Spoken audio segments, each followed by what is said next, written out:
সারা বাংলাদেশে প্রত্যেক দিন ৩,০০০ টনের বেশি সিঙ্গেল ইউজ প্লাস্টিক দ্রব্য ব্যবহার করা হয়।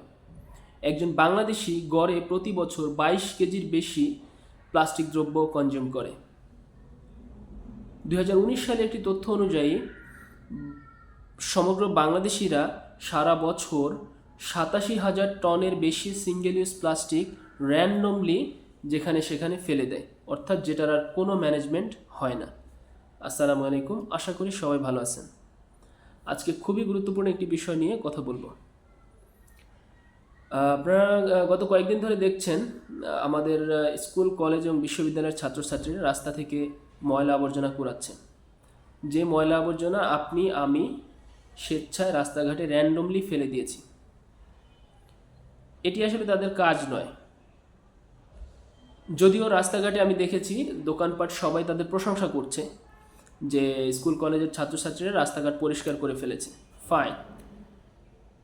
বাট এটি কিন্তু তারা দায়িত্ব নিয়ে নেয়নি যে আপনার আমার র্যান্ডমলি ফেলে দেওয়া ময়লা আবর্জনা তারা কুড়িয়ে নিবে, প্রতি সপ্তাহে, প্রতি মাসে তারা অথবা প্রতিদিন তারা রাস্তাঘাট পরিষ্কার করবে। এটা তার কাজ নয়। তাহলে এটা তারা কেন করছে? আমাদের আসলে তারা মোটিভেট করছে ময়লা আবর্জনা রাস্তায় না ফেলার জন্য। এই মেসেজটা যদি আমরা বুঝতে না পারি তাহলে এই নোংরা দেশ কখনোই পরিষ্কার হবে না। তারা যেই ছেলে মেয়েটা হয়তো ঘর ঝাড়ু দেয় না একদিন, সেই মেয়েটাও রাস্তায় এসে ময়লা কুড়াচ্ছে, সে চাচ্ছে আপনি আমি আর ময়লা না ফেলি। দোকানদার তার দোকান থেকে পলিথিন, প্যাকেটস, যত ওয়েস্টেজ আছে রাস্তার মধ্যে ছুঁড়ে ফেলছে। আপনি আমি যা খাচ্ছি, চিপসের প্যাকেট, পানির বোতল, কোকের বোতল, এভরিথিং আমরা বাসের জানালা দিয়ে রাস্তায় র্যান্ডমলি ফেলে দিচ্ছি উইদাউট থিঙ্কিং। একবারও ভাবছি না যে এই ময়লাটার ডেস্টিনেশন কোথায়, এই যে বোতলটা আমি ফেলে দিলাম, এই বোতলটা আসলে আলটিমেটলি যাবে কোথায়, এই নিয়ে আমার একবারও চিন্তা হয় না। আচ্ছা, একটা মজার তথ্য দেই। আমি গত 10 থেকে 12 বছর ধরে রেগুলারলি ঢাকা শহরে থাকছি।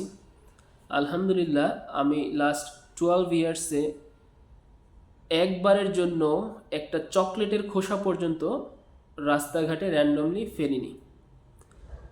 বাসের টিকিট, ছোট একটা টিকিট, সুপার শপের পজ মেশিন থেকে যে একটা ছোট কাগজ বের হয়, আমরা এটিএম থেকে টাকা তুললে একটা ছোট কাগজ বের হয়, র্যান্ডমলি ফেলে দিলাম।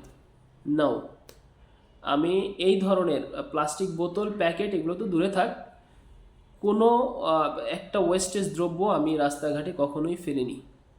এটি আমি গর্ব করছি না, আমি মনে করি যে এটা মিনিমাম। এটা আমার জায়গা থেকে আমি মিনিমামটা করেছি, এটা আমার দায়িত্ব ছিল। ফেলার তো প্রশ্নই আসে না, ফেলানো উচিতই না। আমি আমার জায়গা থেকে মিনিমামটা করেছি। বাট বিষয় হচ্ছে আমরা সবাই এই বিষয়টা মানি না বা বুঝি না, আমাদের পর্যাপ্ত ব্যবস্থাপনাও নাই। গত 10 বছর ধরে আমি এই বিষয়টা নিয়ে অনেক তথ্য সংগ্রহ করেছি, অনেক ব্লগ পড়েছি, অনেক ভিডিও দেখেছি, অনেক জায়গায় গিয়েছি, অনেক বিভিন্ন জায়গা থেকে আমি অনেক ভিডিও করে এনেছি, বিভিন্ন ট্যুরিস্ট স্পট, ইউনিভার্সিটির ক্যাম্পাস, বিভিন্ন জায়গা থেকে, যে আমরা কি পরিমাণ কেয়ারলেস এই বিষয়টাতে। বাট এই বিষয়টা নিয়ে কথা বলার মতো গ্রাউন্ড আসলে তখনও পর্যন্ত তৈরি হয়নি। আর বিভিন্ন প্রবলেম ছিল যেগুলোর সলিউশনও আমার মাথায় আসেনি। এই মুহূর্তে মনে করছি সারা দেশ জুড়ে যে একটা সংস্কারের চেষ্টা চলছে, বিশেষ করে আমাদের স্কুল, কলেজ, ইউনিভার্সিটির ছাত্রছাত্রীরা যে চেষ্টাটা করছে, এই মুহূর্তে যদি আমরা এই বিষয়টি নিয়ে আরেকটু ফোর্সফুলি কাজ করি, সবাই আরেকটু সচেতন হই, তাহলে এটার একটা সলিউশন আনা সম্ভব। আচ্ছা, তাহলে আমরা যে ময়লাটা ফেলে দিচ্ছি, ফেলে আবার কুড়াচ্ছি, এটা যদি না করে, আমার কনসেপ্ট হচ্ছে আমি যদি ময়লাটা না ফেলি সেটা কেমন হয়। যদি ধরেন আপনার ঘর, আপনি আপনার ঘরে র্যান্ডমলি এখানে সেখানে ময়লা আবর্জনা ফেলে সেগুলো আবার কুড়াবেন, নাকি ময়লাটাই ময়লার ঝুড়িতে ফেলবেন? আপনি যদি র্যান্ডমলি ময়লা আবর্জনা এখানে সেখানে ফেলেন, আপনার তো প্রতিদিন ঘরটা 2বার পরিষ্কার করলেও 12 ঘন্টা করে আপনার ময়লার সাথে থাকতে হচ্ছে। রেদার আপনি যখন একটা কিছু খেলেন বা একটা ওয়েস্টেজ তৈরি হলো, সেই ওয়েস্টেজটার সাথে সাথেই একটা ঝুড়িতে ফেলুন। অবশ্যই অবশ্যই ঘরে একাধিক ঝুড়ি রাখার চেষ্টা করুন। যেটা হচ্ছে আমাদের কিচেনে থাকে, ওটাতে বিভিন্ন ধরনের কিচেন গার্বেজ থেকে শুরু করে সব ধরনের জিনিসপত্র ফেলা হয়, বা রুম থেকে বের হয়ে সবসময় কিচেনে যাওয়াও হয় না। এই জন্য যেটা করতে পারেন, অবশ্যই রুমের মধ্যে একটা ঝুড়ি রাখবেন, যেটাতে আপনি ড্রাই জিনিসপত্র, যেমন ধরেন একটা চিপস খেলো বাচ্চাকে দিয়েই কাজটা করান, যে সে যাতে চিপসের প্যাকেটটা ওই ঝুড়ির মধ্যে ফেলে। একটা কাগজ, একটা চকলেট, এভরিথিং আপনি ওই ঝুড়ির মধ্যে ফেলেন এবং ঝুড়িটা নিয়মিত পরিষ্কার করুন। আচ্ছা, এরপর আমরা এটা জানি যে প্রত্যেকটা সুন্দর চর্চা পরিবার থেকে শুরু করা উচিত। পরিবারের বাইরে আমাদের স্কুল, কলেজ, ইউনিভার্সিটি হচ্ছে দ্বিতীয় সবচেয়ে বড় জায়গা যেখানে আমরা শিখতে পারি বা একটা সুন্দর চর্চা শুরু করতে পারি, অথবা যে কোনো কিছু একটা মানুষের ব্রেইনে গেঁথে দিতে পারি যে এই জিনিসটা অ্যাবনর্মাল, এই জিনিসটা নর্মাল। দুঃখজনক হলেও সত্য যে আমাদের শিক্ষা প্রতিষ্ঠানগুলোতেও এই ব্যবস্থা নেই। অনেক জায়গায় আছে, আমি দেখেছি। আমার মনে আছে যে আমি যখন স্কুলে পড়ি, কোনো একটা ক্লাসে থাকতে আমাদের কর্তৃপক্ষ এসে প্রত্যেকটা ক্লাসে একটা করে ঝুড়ি দিয়েছিল। তখন থেকে আমরা সেই চর্চাটা, যদিও আমরা সেটা প্র্যাকটিক্যালি হয়তো করি নাই, একটা কলম লিখতেছি পরীক্ষার হলে অথবা ক্লাসে, একটা কলম দিয়ে লিখছি, সেই কলমটা শেষ হয়ে গেল, সেটা ফেলে দিলাম বেঞ্চের নিচ দিয়ে, আরেকজনের টেবিলের নিচে যে পড়লো। নাও, এটা না করে বরং প্র্যাকটিসটা করা উচিত ছিল, কলমটা যে ওই নির্দিষ্ট ঝুড়িতে ফেলা। এখানে কিছু ডিলেমা আছে, আমি সেগুলো আস্তে ধীরে বলবো। এখন এটা সমাধান কি? সমাধান হচ্ছে শুধুমাত্র ক্লাসরুমে না, ক্লাসরুম, ওয়াশরুম, স্কুলের বারান্দা, স্কুলের মাঠ, অথবা যেখানে বাচ্চারা টিফিন খায়, দোকানের আশেপাশে, এই সমস্ত জায়গায় একাধিক বিন থাকা লাগবে। বাইরের বিনগুলো ভারী হবে, বড় হবে, যেটা সহজেই কেউ চুরি করে নিয়ে যেতে না পারে, বা ওরকম ব্যবহার বান্ধব যাতে না হয় যেটা মানুষ দেখলে, এটা একটা শ্রেণী আছে যারা আসলে এটাও চুরি করে, এটা দুঃখজনক হলেও সত্য। হাতির ঝিলের ঘটনাগুলো আমাদের নিশ্চয়ই মনে আছে। তো এমন ধরনের গার্বেজ বিন ব্যবস্থা করা লাগবে যেটা হচ্ছে চুরি হয় না বা চুরি করার মতো না। এবং বাচ্চাদেরকে কাউন্সেলিং করতে হবে যে এই ময়লাটা তুমি যাতে করে ঝুড়িতেই ফেলো, বাইরে খেলে বা স্কুল মাঠের আশেপাশে যেই ঝুড়িটা আছে সেই ঝুড়িতে ফেলবা, এবং নির্দিষ্ট দিন পর পর সেটা হচ্ছে পরিষ্কার করতে হবে। সেটা স্কুল কর্তৃপক্ষ অথবা স্কুলের ছাত্রছাত্রীরাই দায়িত্ব নিয়ে করবে। এখানে কিছু ডিলেমা আছে, সেটা হচ্ছে ঢাকা শহরে যদি ঠিক এই একই প্র্যাকটিস করা হয়, যে এক হচ্ছে প্রথমত ঘরে, দ্বিতীয়ত স্কুল, কলেজ, ইউনিভার্সিটির ক্লাসরুম, বারান্দা এবং প্রাঙ্গণ যেখানে যেখানে আছে, স্কুলের ছাত্রছাত্রীদের, কলেজের ছাত্রছাত্রীদের বিচরণ যেখানে আছে, দোকানপাট যেখানে আছে, এই জায়গাতে যদি আমরা বিনের ব্যবস্থা করি, তাহলে এই চর্চাটা সহজেই শুরু করা যায়। এখন প্রবলেম হচ্ছে, শহর অঞ্চলে যেমন গার্বেজ ম্যানেজমেন্টের একটা ব্যবস্থা আছে, সিটি কর্পোরেশন হচ্ছে দায়িত্ব নিয়ে তারা নির্দিষ্ট দিন পর পর এই জিনিসটা নিয়ে যাবে, বা কর্তৃপক্ষ চাইলেই সিটি কর্পোরেশন থেকে সার্ভিসটা নিতে পারে একটা নির্দিষ্ট ফি দিয়ে। বাট গ্রামে যে সমস্যা, আপনি একটা 7 আপ খাইলেন, একটা পানির বোতল নিলেন,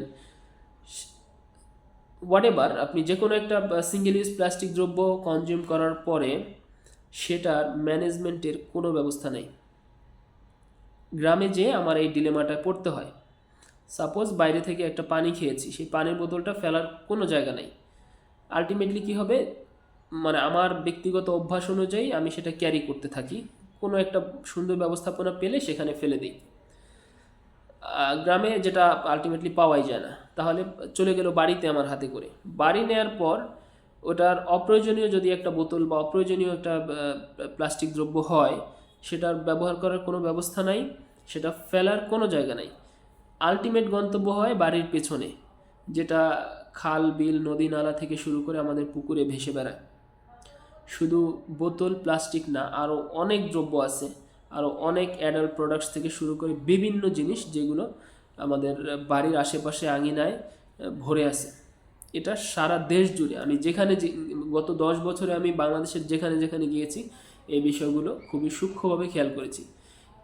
এবং দুঃখজনকভাবে হলেও সত্য, বিভিন্ন ইউনিভার্সিটি ক্যাম্পাস, বিভিন্ন ট্যুরিস্ট স্পট যেখানে মানুষ ঘুরতে যায়, আরও একটা ট্রেন্ড বের হয়েছে সম্প্রতি, সেটা হচ্ছে নদীর পাড়ে ইফতার করা।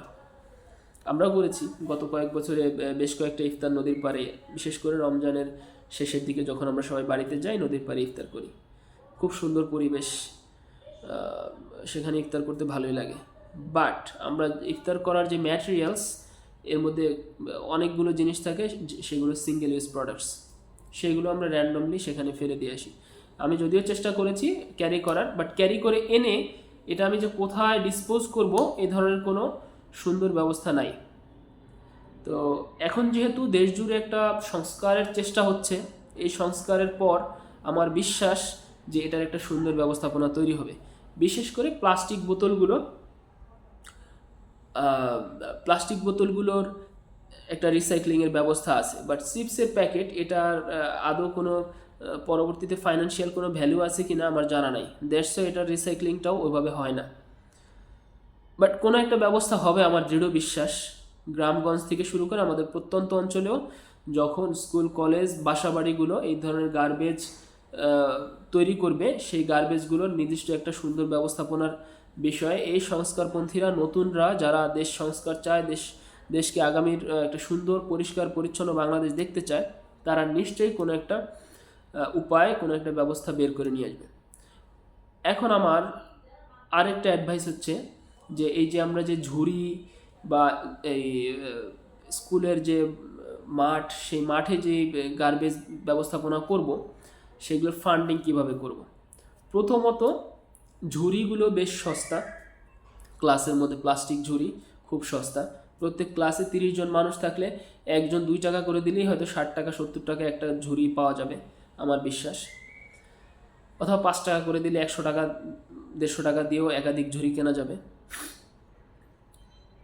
ক্লাসেরগুলো স্টুডেন্টরা নিজেরাই ম্যানেজ করতে পারবে আমার বিশ্বাস।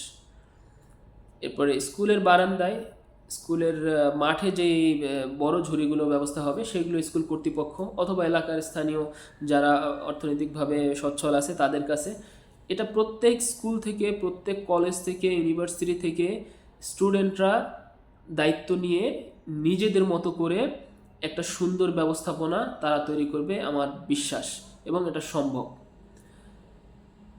এরপরও যদি এটার ফাইন্যান্স না করা যায়, সেক্ষেত্রে এই ধরনের হতে পারে যে কোনো একটা থানা, জেলা বা স্কুল কলেজে এ ধরনের কোনো একটা টিম দাঁড়িয়ে গেছে যারা হচ্ছে এই জিনিসটার সমাধান করতে চায়। এমন করতে পারে তারা কিছু স্টেশনারি ম্যাটেরিয়ালস নিয়ে আসলো, একটু সস্তায় তারা কিনে নিয়ে আসলো পাইকারি, এনে স্কুলে বিক্রি করলো। একদিনের জন্য তারা একটা ক্যাম্পেইন করলো। এতে যেটা হলো যে স্কুলের সবাই বিষয়টি জানলো, সচেতনতা তৈরি হলো, অ্যাডভার্টাইজমেন্ট হলো, একই সাথে ওই তারা যেই অ্যামাউন্ট দিয়ে ম্যাটেরিয়ালসগুলো কিনে এনেছে সেটা আরেকটু বেশি দামে একটা প্রফিট করে তারা বিক্রি করবে। ওখান থেকে যে টাকাটা আসবে এই টাকা দিয়ে তারা এই ব্যবস্থাপনাটা করবে। চাইলেই সম্ভব। এই মুহূর্তে বাংলাদেশের ইকোনমিক এবং সোশ্যাল কালচারাল যে অবস্থা আছে, আমার দৃঢ় বিশ্বাস আমরা চাইলেই এটা পারবো। আর তরুণরা, স্কুল কলেজ ইউনিভার্সিটি স্টুডেন্টরা যেভাবে এগিয়ে এসছে, তারা যেভাবে সচেতন হয়েছে, এবং তাদের কার্যকলাপ দেখে সাধারণ মানুষ, সিনিয়র সিটিজেন্স, এভরিবডি যেভাবে প্রশংসা করছে, আমার বিশ্বাস তারা ডাক দিলে, তারা চেষ্টা করলে এই দেশটা এক সময় উইদিন নেক্সট ফিউ ইয়ার্স একটা পরিচ্ছন্ন দেশে পরিণত হবে। আমাদের আর কখনোই ভাবতে হবে না বিদেশ মানেই সুন্দর, বিদেশ মানেই পরিষ্কার, আর বাংলাদেশ মানেই অপরিচ্ছন্ন, বাংলাদেশ মানেই বোতলটা জানালা দিয়ে ফেলে দেওয়া যায়, বাংলাদেশ মানেই কলমটা স্কুলে বেঞ্চের নিচে দিয়ে ছুঁড়ে মারবো, বাংলাদেশ মানেই বাসার জানালা দিয়ে একটা ময়লা ফেলে দিব। এই বিশ্বাসটা আমাদের ভিতর থেকে যাতে চলে যায়। একটা ময়লা ফেলতে গেলে যাতে আমাদের বিবেক বাধা দেয় যে এই জিনিসটা ফেলার জায়গা এটা না, এটার আলটিমেট গন্তব্য এটা না, এর গন্তব্য যেখানে, সেখানে যাওয়ার যে প্রক্রিয়া, এই প্রক্রিয়ার যে চ্যানেলটা আছে, এই চ্যানেলে আমি একে দিয়ে দিই। অর্থাৎ আমি আমার বাসার যে ঝুড়িটা আছে, ঝুড়িটা ময়লাটা ফেললে এই ঝুড়িটা থেকে সিটি কর্পোরেশনের যে গার্বেজ ম্যানেজমেন্ট সিস্টেম আছে তারা এসে 2-1 দিন পরে নিয়ে যাবে। তারা সেখানে নিয়ে তারা নিশ্চয়ই এটা একটা সুন্দর ব্যবস্থাপনা করবে। এটা র্যান্ডমলি প্রকৃতিতে ছড়ানোর সুযোগ নাই, পরিবেশ দূষণ করার সুযোগ নাই, পুরো দেশটাকে নোংরা করার সুযোগ নাই। আচ্ছা, এখন একটা মজার ঘটনা বলি। এই গার্বেজ নিয়ে আমি এত বেশি ভাবি কেন? ছোটোবেলায় আমাদের স্কুলে একটা কাজ করা হতো, হয়তো প্রতি মাসে বা 15 দিনে একবার, আমার এক্স্যাক্টলি মনে নেই। আমরা যখন অ্যাসেম্বলি করতাম, অ্যাসেম্বলির পরে কোনো একটা ক্লাস 6, 7 অথবা 8 এই ধরনের কোনো একটা ক্লাসের ছেলেদেরকে মাঠেই দাঁড় করানো হতো, যে বাকিরা চলে যাবে, ছেলেরা দাঁড়াবে। আচ্ছা, এরপর ছেলেদেরকে মাঠের যে কোনো এক পাশ থেকে লম্বা করে সারিবদ্ধভাবে দাঁড় করানো হতো। তারপর মাঠের এই পাশ থেকে ওই পাশে সবাই একসাথে কাতারবদ্ধ হয়ে সামনের দিকে যাবে এবং তার সামনে যেই ময়লাটা পড়বে, যেই ময়লাটা আসবে সেই ময়লাটা সে হাতে তুলে নেবে। এভাবে করে যত কাগজ, ঝালমুড়ির প্যাকেট, চানাচুরের প্যাকেট, চিপসের প্যাকেট, এভরিথিং আমরা খালি হাতেই তুলে নিতাম। বিষয়টা আসলে এটা একটা ভালো উদ্যোগ, নিশ্চয়ই ভালো উদ্যোগ, বাট এই ভাবনাটা আমাদের আরেকটু এক ধাপ সামনে নিয়ে যাওয়ার সময় এসছে। সেটা হচ্ছে আমরা ময়লাটা যাতে না ফেলি, ফেলার পরে আবার না তুলি, আমরা ময়লাটা ফেলবই না, এই সংকল্পে যাই। আশা করি সবাই বিষয়টি বুঝতে পেরেছেন। আমি একটা ফেসবুক গ্রুপ খুলব, এই গ্রুপে আমি নতুনদের, নতুন অ্যাক্টিভিস্ট অনেককে ইনভাইট করব এবং তারা ফার্দার ইনস্ট্রাকশন, ফার্দার আপডেটস এবং এই বিষয় নিয়ে কার্যাবলী আগানোর জন্য যা করতে হয় তারা এইসব ইনস্ট্রাকশন দিবে এবং তাদের করা কাজগুলোর ছবি এবং ভিডিওস এই গ্রুপে দিবে, যাতে করে অন্যদেরকে উৎসাহিত করা যায়। আর দয়া করে ভিডিওটা শেয়ার করবেন, সবাইকে দেখার সুযোগ দিবেন। ভিডিওটা অনেক লম্বা হয়ে গেল, আমি চেষ্টা করব কেটে ছোট করে দেওয়ার। আশা করি সবাই বুঝতে পেরেছেন। ধন্যবাদ। আসসালামু আলাইকুম।